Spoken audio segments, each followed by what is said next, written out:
We got all the idlers installed and bogies here, and I have not done the sprockets and the rollers on all of that yet, but I'm working on that. So next up for me now is I'm going to attempt to get this track on here. You can kind of see it in the bottom of the frame there. Last time I did this, it took quite a while to just get it around the base there, not even over the drive sprocket that would be right here when I pivot it back around.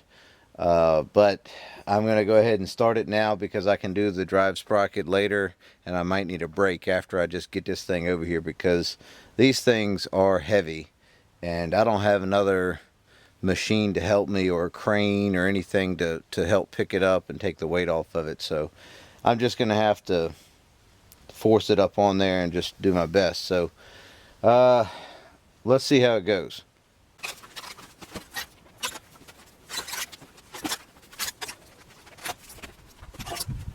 I do have a piece of wood laid underneath the track here to help raise the track up off the ground. I didn't realize that I didn't need the machine this high because the bogies just slide out from underneath of there. If you remove everything, they can just roll right out of there. You only need it only, 2 inches, 3 inches off the ground. I'll know next time. Hopefully I never have to do this again. Alright, well, I've got the track kind of on there, and you can see I used some blocks of wood underneath here to kind of help guide it onto that next piece of wood that I had underneath of there. So I started off with this part of the track, that first set of lugs behind that outermost idler on the rear. And then if you look over here at the front, I've got kind of a conglomeration of pushing and pulling tools. So I've got a ratchet strap hooked to the track installation tool that you can see the track installation tool is bolted onto where the bolts go for that bogie. And I got the ratchet strap going over to the truck. And then I've got a couple of these bars in here that are helping to space the track off of the idler. And now what I'm doing, since I have the tension on it going this way, I'm pushing the track away from the idler. I went ahead and put a ratchet strap and a hook right here. You can see the hook, and that runs over to the other track assembly, and I've got a ratchet strap on that, just providing a little extra pressure that way. So what I've been doing is just tapping around here with the sledgehammer and just walking that first set on.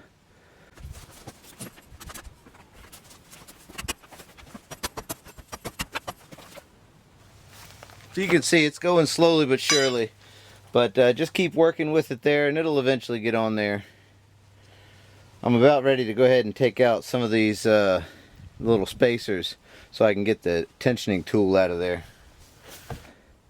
With all that contraption going on, you can see I finally got the that first set of lugs over the idler. That's the main thing. Next step for me is to go ahead and use the tensioning tool again, or the track installation tool again. Put it back on this outer part of the track right here that we can see really easily. And that should push the track out enough, and then I can just push it onto that front idler and then go ahead and hammer it on the rest of the way. So let's try that out. So there you go. You can see the installation tool worked perfectly. You have to kind of play with that plate right here. These two holes are slotted so that whole plate pivots a little bit, and that gives you the ability to push more on the downside or the upside, whichever one's kind of hanging up on you. So just keep that in mind. But now that it's to that point, what I can do is use the sledgehammer to drive it on the rest of the way.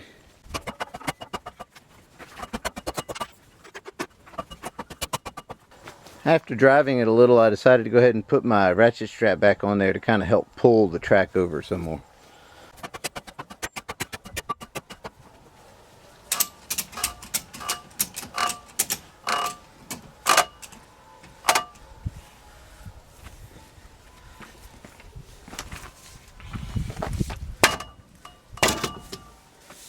So you can see with having the ratchet strap on there, just a couple of hits pulls it right onto the idler.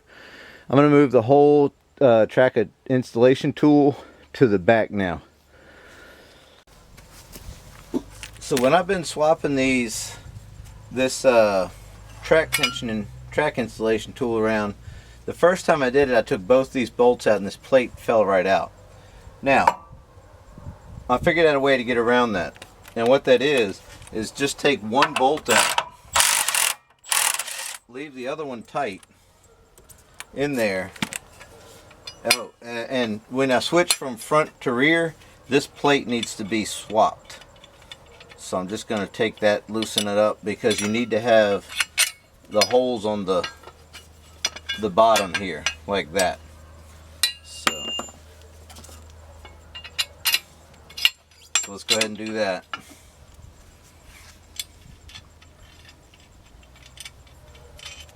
And then so once you do that, you can get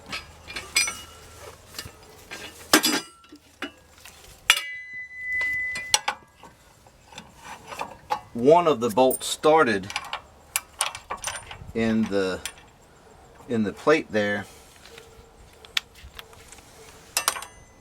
but not tightened all the way, just enough to hold it in place.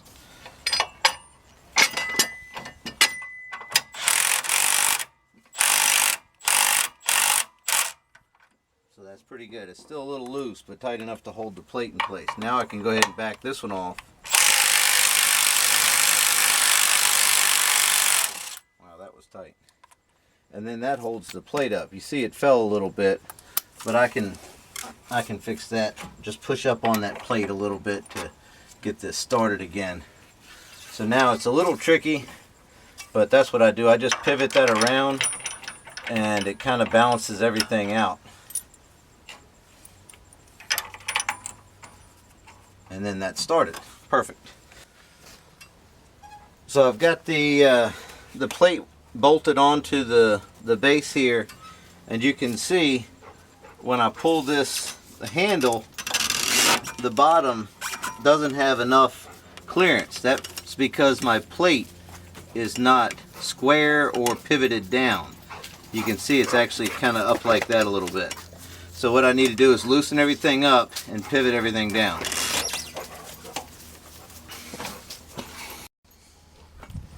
With the plate adjusted at this angle, you can see now when I pull back on the handle, all of the teeth clear the idler for the most part. It might take a little bit of tweaking, but I'm going to put another ratchet strap on this handle so I can hold tension back this way, so I'm not having to pull it, beat it, and put a wedge in there at the same time. You can see I got this lug over top of this guide here for the table, the drive table. These lugs are behind this idler, and then you can see these are kind of dragging a little bit here on this idler. So what I'm going to have to do is go back and reposition this track installation tool to pivot down so I can get this tension off of these lower track lugs. Now that I've got it repositioned into this lower position, all you have to do is just pull on the handle now and it'll go right on. Should be ready to go. Might take a few hits with the sledgehammer. That's got it. Just like that.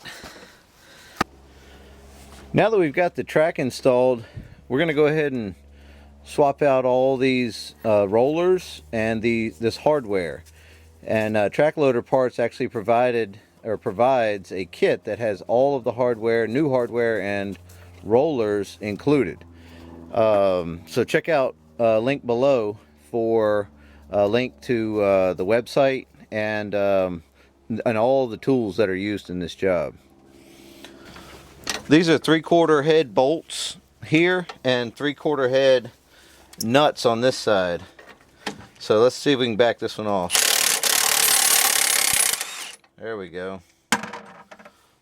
So I've got a bucket here for all the old stuff, and Mrs. Kate will actually be helping with some of these pieces and parts.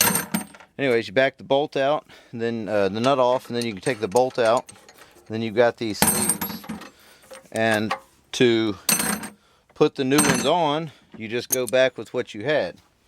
So we've got two sleeves here, an inner sleeve and an outer sleeve. You can see there.